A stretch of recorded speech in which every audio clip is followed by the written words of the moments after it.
Janasena BJP కూటమిలో ఇంకా అన్ని సీట్లకు కూడా అభ్యర్థులను ప్రకటించలేదు.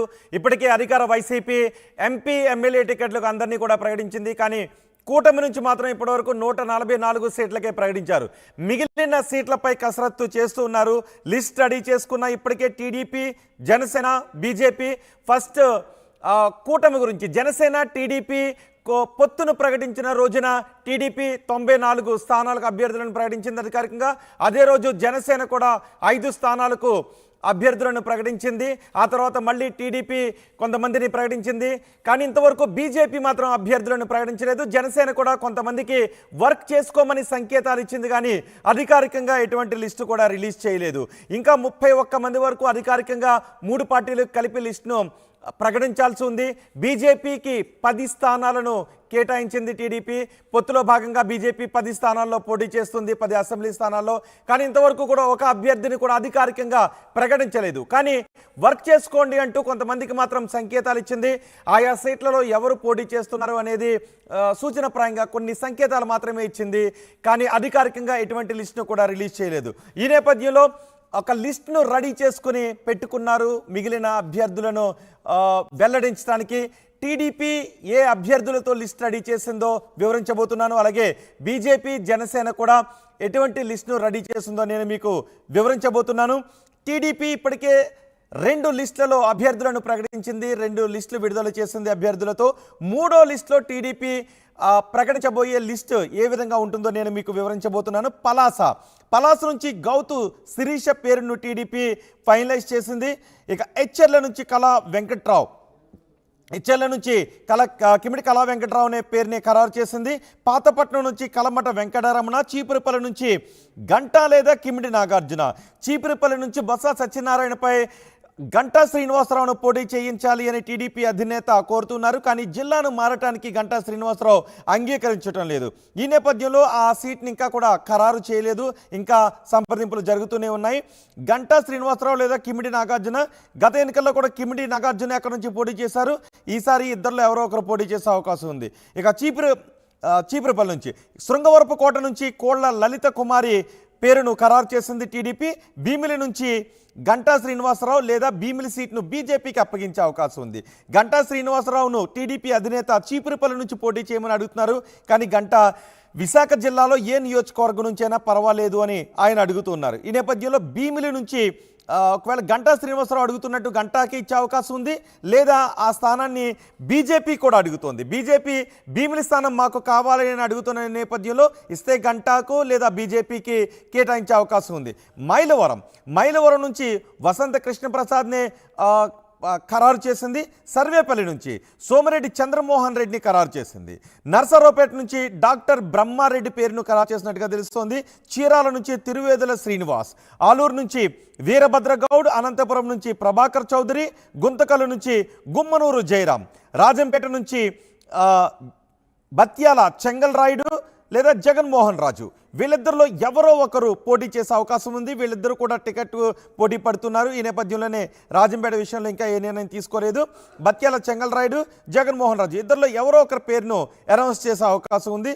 రైల్వే కోడూరు పంతగాని నరసింహప్రసాద్, అజయ్ బాబు, అరవ శ్రీధర్ ముగ్గురు కూడా రైల్వే కోడూరు టికెట్ అడుగుతున్నారు. సో ఈ ముగ్గురులో ఎవరో ఒకరి పేరును ఖరారు చేసే అవకాశం ఉంది. సో మొత్తానికి టీడీపీ లిస్టును ప్రకటించే అవకాశం ఉంది. మా ప్రతినిధి కృష్ణమోహన్ మనకు అందుబాటులో ఉన్నారు. టీడీపీ లిస్టు గురించి మా ప్రతినిధి కృష్ణమోహన్తో మాట్లాడదాం. కృష్ణమోహన్, టీడీపీ 3వ లిస్టుపై ఎటువంటి కసరత్తు చేసింది? ఇప్పుడు మన దగ్గర ఉన్న లిస్ట్నే ప్రకటించే అవకాశం ఉందా? ఎప్పుడు ప్రకటించే అవకాశం ఉంది? రోహిత్, మొత్తం మీద అయితే తెలుగుదేశం పార్టీ అధినేత తన ప్రకటించాల్సిన 16 సీట్ల వ్యవహారంలో మాత్రం పూర్తిగా కసరత్తు అయితే చేస్తున్నారు. ఈరోజు కూడా ఉదయం నుంచి చాలామంది సీనియర్ నేతలతో నిన్న ప్రజాగలం సభ మీద మాట్లాడిన తర్వాత టికెట్ల వ్యవహారం మీద కూడా చాలా సీరియస్గా ఆయన చాలాసేపు ప్రస్తావించారు. సాయంత్రం ఆయన అక్కడి నుంచి బయలుదేరి హైదరాబాద్కి వెళ్ళిపోయారు. అయితే హైదరాబాదులో కూడా ప్రత్యేకంగా ఈరోజు రేపు టికెట్లలో ప్రకటించాల్సిన 16 సీట్ల వ్యవహారంలో ఖచ్చితంగా ఆయన ఆ పని మీదనే ఉన్నారు. వీటిల్లో చాలా వరకు కూడా చాలా ప్రపోజల్స్ అసవాహాలు ఉన్నప్పటికీ కొత్త ప్రపోజల్స్ కూడా కొన్ని పెట్టే ప్రయత్నాలు చేస్తున్నారు. సీనియర్లని బుజ్జగించే ప్రయత్నం చేస్తున్నారు. కొంతమందికి కొన్ని కుటుంబాల్లో ఇవ్వాల్సిన ప్రాక్టికల్ ఇష్యూస్ ఉండడం వల్ల అక్కడ కూడా ఇవ్వాల్సిన పరిస్థితి ఉందని చెప్పి ఆ దిశగా కూడా చూస్తున్నారు. మ్యాక్సిమం బహుశా 2-3 రోజుల్లోనే, రేపు ఎల్లుండి లోపలనే తెలుగుదేశం తన 16 మంది ప్రకటించాల్సిన జాబితా ఏదైతే ఉందో ఆ కూటమిలో భాగంగా 144 స్థానాలు వీళ్ళు పోటీ చేస్తున్న నేపథ్యంలో 16 మిగిలి ఉన్నాయి కాబట్టి ఆ 16 స్థానాలకి టీడీపీ ఖచ్చితంగా పోటీకి రంగంలో దిగిపోతుంది. ఒకసారి కానీ ఏ స్థానాలు ఉన్నాయి కూడా చూసుకుంటే శ్రీకాకుళం నుంచి చూసుకుంటే మనకి పలాస పెండింగ్లో ఉంది. అక్కడ గౌత శిరీష ఆమె ఆశావాహిగా ఉంది. అక్కడ ఎచ్చెలలో కళా వెంకట్రావు తనకి సీటు రావాలంటారు, కానీ ఆ సీటు అక్కడ కుదరదని చెప్పి కళా వెంకట్రావుకి నిన్న కూడా చెప్పిన నేపథ్యంలో కళా వెంకట్రావు కూడా బయటకు వచ్చి చూస్తామన్నారు, పరిశీలిస్తామన్నారు అని చెప్పి ఆయన మౌనంగానే అక్కడి నుంచి వెళ్ళిపోయిన పరిస్థితి. సో ఎచ్చెల నుంచి కూడా కొత్త అభ్యర్థి రంగంలో దిగబోతున్నారని మనకు స్పష్టమవుతుంది. పాతపట్నం నుంచి కల్మట వెంకట్రావు, అంటే శ్రీకాకుళంలో దాదాపుగా 3 సీట్లు తెలుగుదేశం ఇంకా ప్రకటించాల్సిన పరిస్థితి అయితే ఉంది. అలాగే విజయనగరం చూసుకుంటే చీపురుపల్లి గంటాని చీపురుపల్లికి పోమంటున్నారు. యాక్చువల్గా గంట ఈరోజు ఉదయం కూడా చీపురుపల్లికి వెళ్ళడానికి సిద్ధమవుతున్నట్టుగా తన కార్యకర్తలతో మాట్లాడుకునే ప్రయత్నం అయితే చేశారు. మళ్ళీ ఇప్పుడు కొంత ఈక్వేషన్స్ ఆధారంగా భీములకే తిరిగి గంటాని పంపిస్తారని ఒక చర్చ కూడా జరుగుతుంది. సో చూడాలి, విజయనగరాన్ని పంపిస్తారా లేకపోతే విశాఖపట్నం భీములకి పంపిస్తారా అనే భీములకి బీజేపీ కూడా కృష్ణమోహన్ బీజేపీ కూడా ఒక్కసారి మన భీములి గురించి చీపురుపల్లి గురించి అంటే గంట గురించి మనం మాట్లాడుకుంటే భీమిలి ఆల్రెడీ బీజేపీ కూడా అడుగుతోంది. సో గంటా శ్రీనివాసరావు కూడా భీముల నుంచి అడుగుతున్నారు, లేదా విశాఖ జిల్లాలో అడుగుతున్నారు. కానీ టీడీపీ అధినేత మాత్రం చీపురుపల్లి నుంచి పోటీ చేయమని అడుగుతున్నారు. సో అక్కడ బీజేపీకి ఇచ్చే అవకాశం ఉందా, లేదా గంటాకి ఇచ్చే అవకాశం ఉంటుందా? అంటే బేసిక్గా టీడీపీ, జనసేన, బీజేపీ 3 స్థానాలు కూడా అక్కడ గట్టిగా ఆ భీమిలి స్థానం మీద మాకు కావాలని ఒక ప్రయత్నం అయితే జరుగుతుంది. టీడీపీ నుంచి ఒకవేళ పోటీ చేస్తే గంటా నుంచి పోటీ చేస్తారా, జనసేన నుంచి కానీ లేదు బీజేపీ అభ్యర్థి కూడా అక్కడ రంగంలో ఉన్నారు. బీజేపీ నుంచి కూడా తమ అవసరమైన అభ్యర్థిని అక్కడ రంగంలో ఉంచాలని చెప్పి చాలా గట్టిగా ఫైట్ చేస్తున్నారు. అయితే ఈ 3 స్థానాల్లో ఎంతవరకు ఎవరికి తగ్గుతుంది అనేది చూడాలి. అయితే ఫైనల్గా అక్కడ మాత్రం గెలుపు గుర్రం అవతల అవంతి శ్రీనివాస్ ఉన్నారు. అవంతి శ్రీనివాసరావుని ఢీ కొట్టగలిగిన వ్యక్తి ఎవరైతే ఉంటే వాళ్ళ విషయంలోనే 3 కూటమి కూడా మొగ్గు చూపే పరిస్థితి అయితే కనబడుతుంది. ఆ దిశగానే అయితే ఇప్పటి వరకు జరుగుతున్న వ్యవహారంలో బీజేపీ ఇప్పుడు దాకా కూడా ఏ అభ్యర్థికి సంబంధించిన ఒక్క క్లూ కూడా బయటికి ఇవ్వడం లేదు. కొన్ని స్థానాల వరకు ఇంటర్నల్గా చెప్తున్నారు తప్పితే బీజేపీ తన అభ్యర్థులు 10 అసెంబ్లీ స్థానాలకు సంబంధించి ఇప్పటి వరకు కూడా క్లారిటీ రాలేదు. ప్రతి వ్యవహారంలో వాళ్ళు ఒకటే మాట చెప్తారు, ఏదైనా ఉంటే అధిష్టానం చూసుకుంటుంది, ఢిల్లీ పెద్దలు చూసుకుంటున్నారు, మా దగ్గర లేదు అని వాళ్ళ ప్రస్తావనలకి వాళ్ళ ప్రపోజల్స్ అన్నీ కూడా వెళ్ళాయి. కానీ వాటిలో ఫైనల్ చేయాల్సింది ఢిల్లీ నుంచే అని చెప్తున్న పరిస్థితి ఉంది. కాబట్టి భీమిల్ లాంటి సెంటర్లో 3 స్థానాలు కోరుకుంటున్నారు. మిగతా సెంటర్లో 2-3 కూడా 2 జనసేన టీడీపీ మధ్య కూడా కొంత వారుతుంది. కొన్ని స్థానాల్లో టీడీపీ బీజేపీ మధ్య కూడా కొంత పోటీ జరుగుతున్న పరిస్థితి కూడా మనం చూడాలి రోహిత్. అయితే ఇప్పుడు ఓవరాల్గా చూసుకుంటే మాత్రం వ్యవహారం జరుగుతున్న దీంట్లో మాత్రం భీమిలికి సంబంధించిన వ్యవహారంలో కొంత గంటాకిస్తారా లేకపోతే ఎలా చీపురుపల్లికి పంపిస్తారా గంట అనేది కూడా చూడాలి. అలాగే బీజేపీ అభ్యర్థి కూడా అడుగుతున్నారు కాబట్టి ఏ కూటమిలో వాళ్ళు ఏ పార్టీకి కేటాయిస్తారనేది కూడా చూడాల్సిన పరిస్థితి అయితే ఉంది. ఇక శృంగవరపు కోటలో కోల లలిత కుమార్ ఉంది, ఆమె కూడా ఆశావాహిగా ఉంది. అక్కడ కూడా జనసేన కొంత పట్టుబడుతున్న నేపథ్యంలో అక్కడ పరిస్థితి ఎలా ఉంటుందని కూడా చూడాల్సిన పరిస్థితి అయితే ఉంది. సో ఇందాక మనం మాట్లాడుకుంటున్ననే భీమిలి విశాఖపట్నం జిల్లాలకు వచ్చేసరికి భీమిలి పెండింగ్లో కనబడుతుంది. దాన్ని ఎవరికి కేటాయిస్తారు, ఏ పార్టీకి భీమిలి వెళ్ళిపోతుంది అని కూడా చూడాల్సిన పరిస్థితి.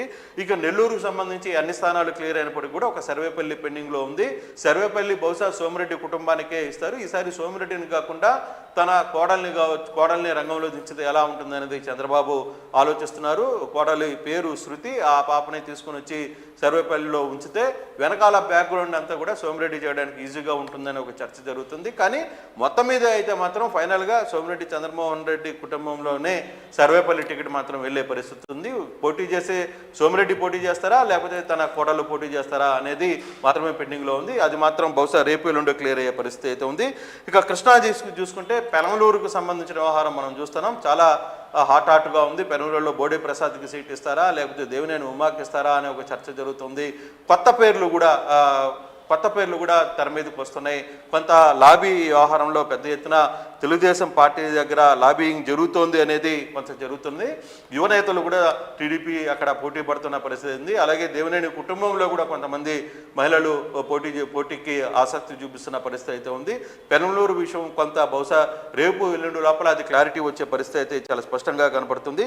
ఇక మైలవరంలో దాదాపుగా వసంత కృష్ణప్రసాద్కి క్లియర్ అయినట్టుగా చెప్తుంది. వసంత కృష్ణప్రసాద్ పోటీ చేస్తే నేను ఇక్కడ పోటీ చేస్తాను, లేదనుకుంటే నేను రాజకీయాలు తప్పుకుంటానని చెప్పిన నేపథ్యంలో ఫైనల్గా మైలవరం మాత్రం వసంత కృష్ణప్రసాద్కి వెళ్లే పరిస్థితి అయితే స్పష్టంగా కనపడుతుంది. ఇక గుంటూరు నుంచి చూసుకుంటే నర్సరావుపేట పెండింగ్లో ఉంది. నర్సరావుపేట వ్యవహారంలో కూడా అక్కడ డాక్టర్ బ్రహ్మారెడ్డి ఆయన సీరియస్గా తనకు సీటు కావాలని చెప్పి అడుగుతున్నారు. వాళ్ళు కూడా ఇతర అంటే అవతల వైసీపీలో ఉన్న అభ్యర్థికి ధీటుగా ఉండే అభ్యర్థి కోసం వాడు చూస్తున్నారు. సర్వీసులో కొంత వెనకబడి ఉన్న నేపథ్యంలో ఈ వ్యవహారాలన్నీ కూడా ఆచితూచి అడుగులు వేస్తున్న పరిస్థితి అయితే కనపడుతుంది. చీరాలలో శ్రీనివాస్ కూడా తన సీటు దాదాపుగా ఖరారైందని చెప్పుకుంటున్నారు, కానీ ఇక్కడ కూడా పెండింగ్లో ఉంది. చీరాల విషయంలో కూడా కొంత పెండింగ్ పెట్టే పరిస్థితి అయితే ఉంది. ఇక కర్నూలు జిల్లాలో ఆలూరు వ్యవహారంలో కూడా ఇంకా లెక్క తేయలేదు. ఇక్కడ వీరభద్ర గౌడ్ ఉన్నారు, ఆయన కాకుండా వేరే ఎవరికైనా ఇస్తామా, ముంగుమూరు జయరాంకు సంబంధించిన అభ్యర్థిని ఎవరైనా అక్కడ రంగంలో పెడతామా అనే ఒక చర్చ కూడా జరుగుతున్న పరిస్థితి అయితే కనపడుతుంది. అనంతపూర్ జిల్లాకు వచ్చేసరికి అనంతపూర్ సిటీ అయితే ప్రభాకర్ చౌదరికి ఇస్తారా, లేకపోతే వేరే ఎవరైనా యంగ్ లేడీస్కి యంగ్ సిస్టమ్గా వచ్చిన లేడీస్కి కొంత ఇస్తారని ఒక ప్రచారం అయితే జరుగుతుంది. కొన్ని విద్యా సంస్థల అధినేత కూడా అక్కడ పోటీలో ఉన్నారనేది కూడా కొంత చర్చ జరుగుతుంది.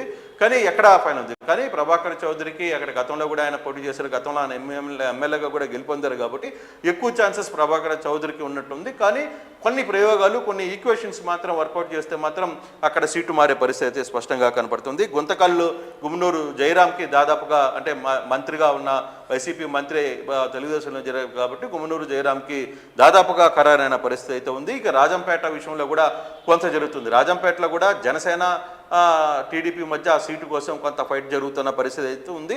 రాజంపేటలో ఎవరికి ఇస్తారు, రాజంపేటలో ఇస్తే చంగాల రాయుడికి ఇస్తారా, లేకపోతే జగన్మోహన్ రాజుకి ఇస్తారా అనేది కూడా ఒక చర్చ జరుగుతుంది. జనసేన నుంచి కూడా ఒక రాజుల కమ్యూనిటీకి సంబంధించిన వ్యక్తి అక్కడ పోటీలో ఉన్నారు. సో రాజంపేటది ఇప్పట్లో కూడా రేపు ఎల్లుండో తేలే పరిస్థితి అయితే ఉంది. రైల్వే కోటూరులో కూడా ఇక్కడ కూడా ఆశావాహులు చాలా మంది కనపడుతున్న పరిస్థితి అయితే ఉంది. దీంట్లో నరసింహప్రసాద్ కనపడుతున్నారు, అజయ్ బాబు కనపడుతున్నారు, అరవ శ్రీధర్ ఉన్నారు.